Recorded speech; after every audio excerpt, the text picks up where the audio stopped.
avoir un certificat.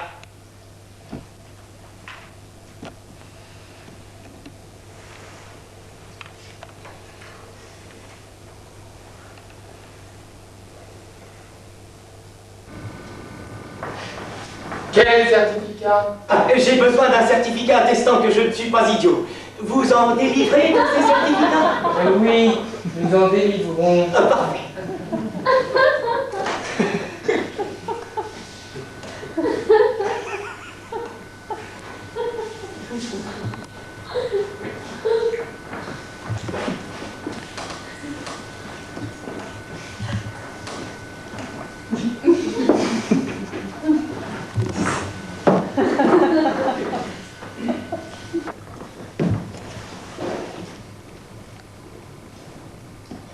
Alors, ce qu'il y a, c'est que je me marie.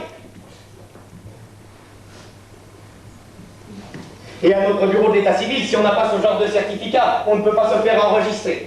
Oui, le nouvel administrateur a établi une réglementation comme ça, par souci de la qualité de la descendance. Quand est-ce que vous vous mariez? Mercredi en 8. Ça n'ira pas. Qu'est-ce qui n'ira pas? Vous n'aurez pas ce genre de certificat si vite. Ah, comment? Vous pouvez pas me le donner là maintenant? Il a mon nom. Ah, et pourquoi ça? Vous ne devez pas un certificat pareil, sans fondement. Ah, j'ai complètement oublié. Alors aucun problème. J'ai réuni ici tous les documents nécessaires. L'acte de naissance, mon diplôme, mon certificat. Ah, le voilà. Un certificat attestant que je suis parfaitement sain d'esprit.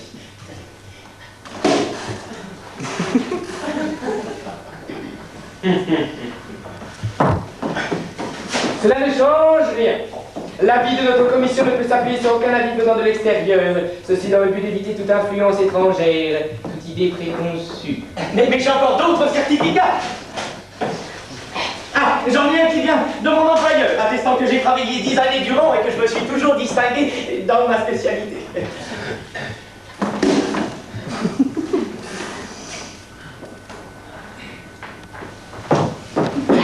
Cela ne prouve rien. Les idiots se distinguent souvent dans un domaine quelconque. Ils tricotent à merveille. Ils inventent des petites choses ou bien ils enseignent. Mais j'ai encore d'autres certificats. Ah, j'en ai un qui vient de l'administration de mon immeuble. Cette fois... Tenez.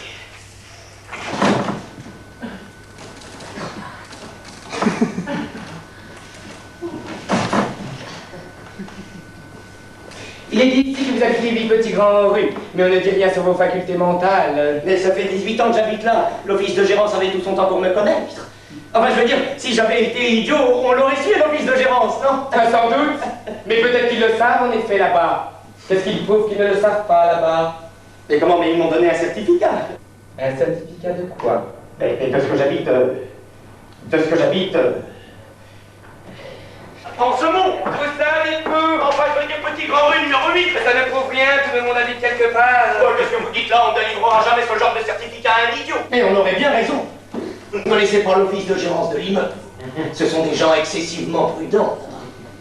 Admettons que vous ayez raison, mais de toute façon pour nous cela ne prouve rien. Nous devons nous faire notre opinion propre. Nous devons nous convaincre de cela par nous-mêmes.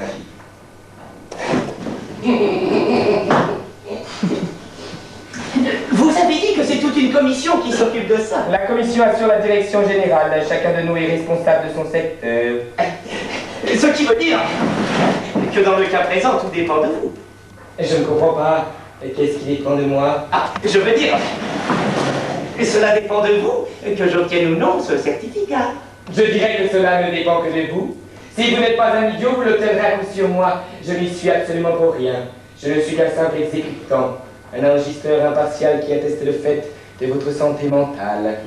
Alors, soyez assez aimable, je vous prie, pour me donner mon attestation. Et je vous la donnerai volontiers, mais malheureusement, je ne vois pas sur quoi elle pourrait être fondée.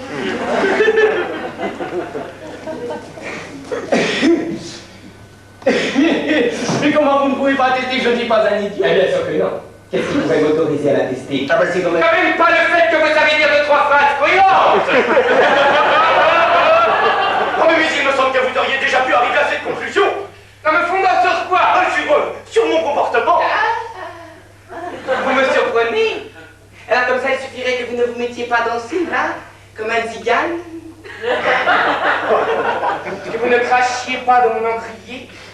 Que vous ne me tiriez pas la langue pour que je doive en conclure que vous n'êtes pas un idiot. Ah oui, évidemment, cela ne suffit pas, vous avez raison. Mais alors, comment est-ce que je peux faire pour vous convaincre? Cela se fait progressivement par la voie d'entretien prolongée. Vous viendrez 2 fois par semaine. Une heure matinale vous conviendrait? Non, mais voyons, c'est impossible. Je dois partir avec ma femme. Nous nous marions la semaine prochaine. Je vous ai déjà dit que pour la semaine prochaine, ça n'ira pas. Il faut du temps pour cela. Ah, et combien faut-il de séances pour que vous en ayez le cœur net? Environ 5 ou 6. Habituellement, c'est suffisant. En règle générale, un homme ne peut feindre longtemps d'être normal. Tôt ou tard, on finit par s'apercevoir que c'est un idiot. Mais, parfois, on tombe sur de solides natures.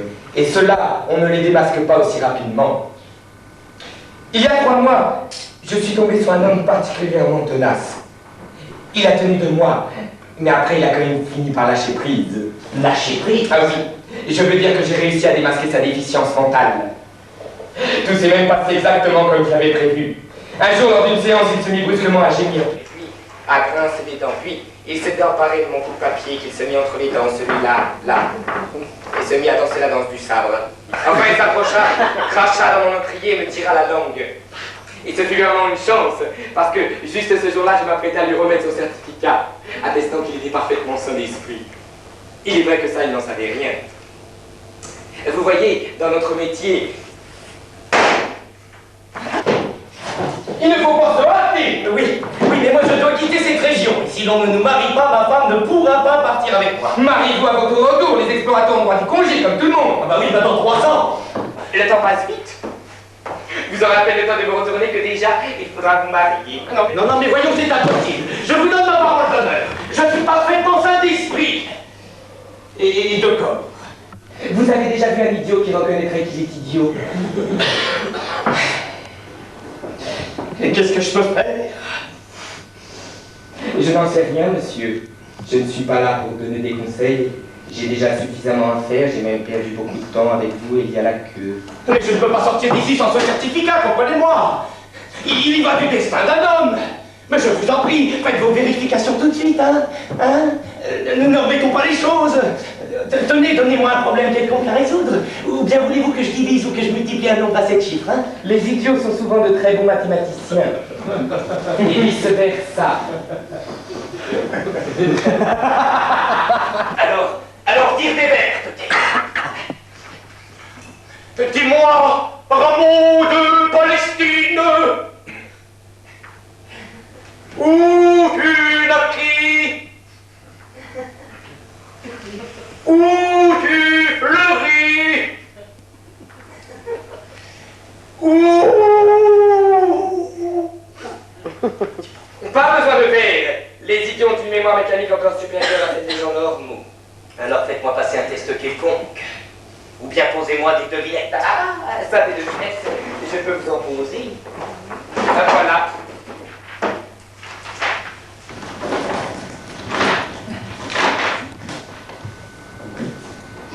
Sandra les bouches, toutes les filles touchent. Le tabouret des questions.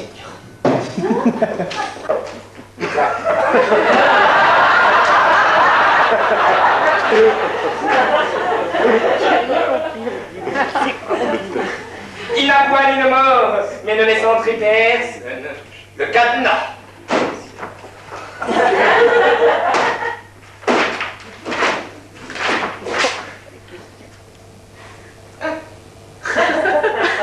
La tête dans la mer et la queue en l'air.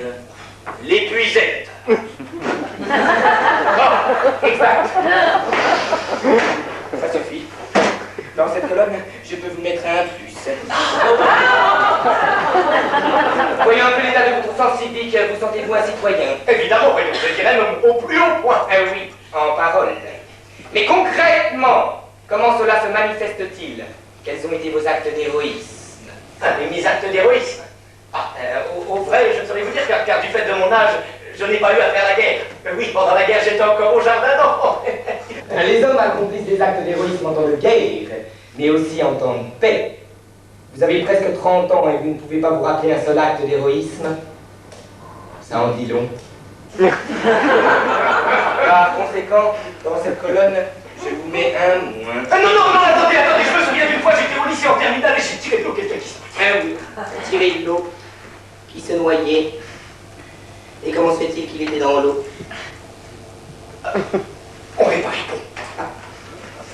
Il faisait plutôt sombre vu qu'on était au mois de novembre et il n'y avait personne, alors je passais par là par hasard et j'entends des cris. Alors je me suis précipité, je l'ai retiré et ensuite je suis resté 2 mois alité avec une pleurésie. Ouh, j'ai bien failli redoubler. J'ai pas si vite. Pleurésie. Redoubler. Et qu'est-ce qu'il criait, vous ne vous souvenez pas? Oh, il ne criait pas en russe, apparemment c'était un étranger. Un étranger. Oui, un étudiant ou quelque chose comme ça. Et quelqu'un de chez nous. Il ne vous est pas arrivé d'en sauver. De chez nous?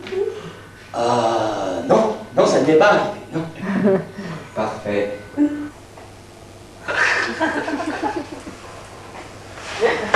Continuons. Action témoignant de la vivacité de l'individu qu'avons-nous à notre disposition. Je ne vous comprends pas. Des concours interscolaires, vous n'en avez jamais fait. Ça ne s'est pas présenté. Les prix de mots croisés, vous en avez obtenu. Je ne fais pas de mots croisés. Pourquoi? Je n'ai pas le temps. Après le travail, il me faut encore lire des revues scientifiques le soir. Et en plus, je fais du sport. Du sport! C'est bien. C'est très bien. Il est vrai que pour nous, ça ne prouve rien car on rencontre des idiots même parmi les sportifs. Toutefois, je n'ai encore jamais bien avant marqué consciemment un but dans son propre camp. En général, ils savent très bien distinguer leur camp de celui de l'adversaire. Bien, poursuivons. Déchiffrage de proverbes et dictons. Déchiffrez, je vous prie, le proverbe suivant.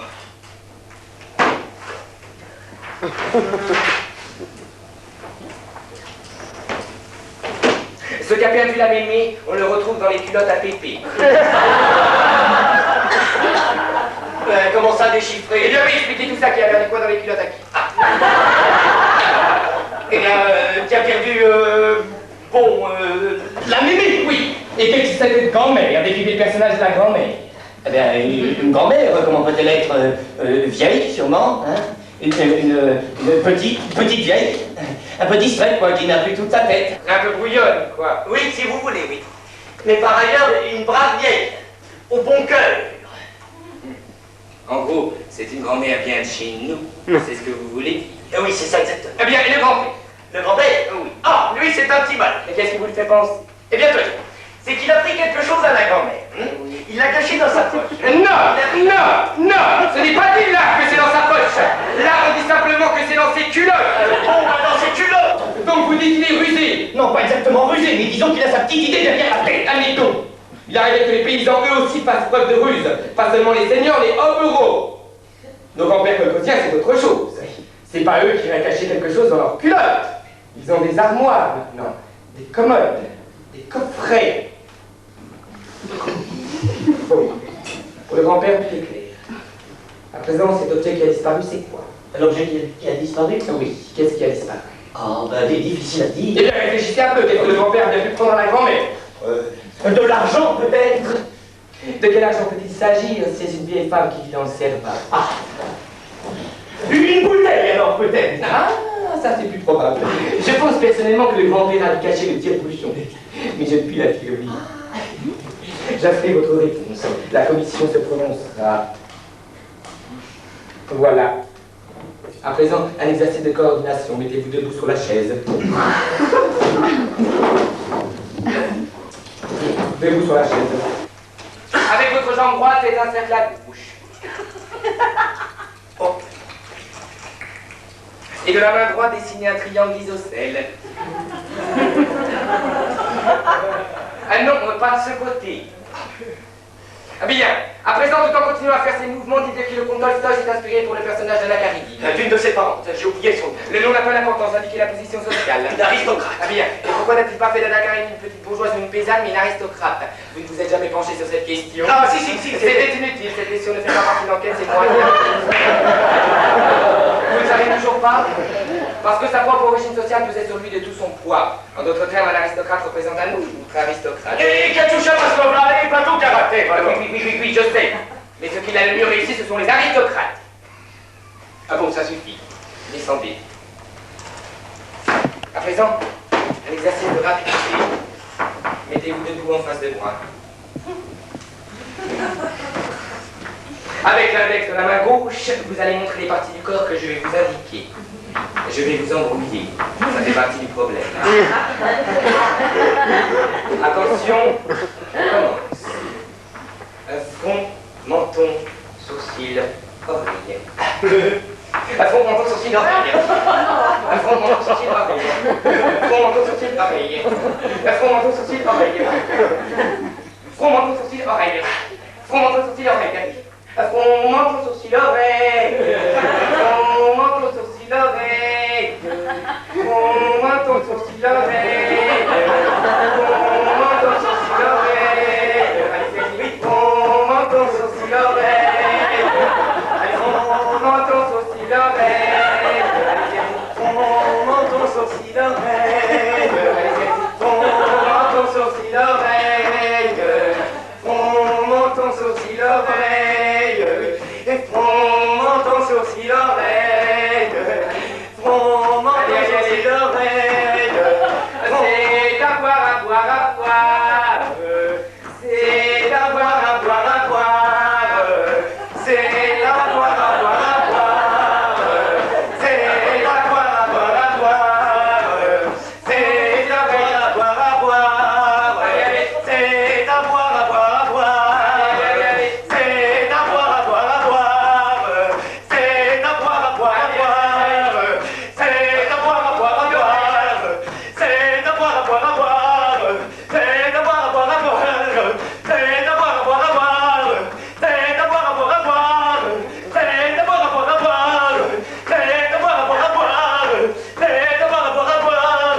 C'est à boire, à boire, à boire. C'est... Oh. Bon, à présent, vous me la donnez, mon attestation? Non. Vous ne m'avez pas convaincu. Ah, c'est comme ça!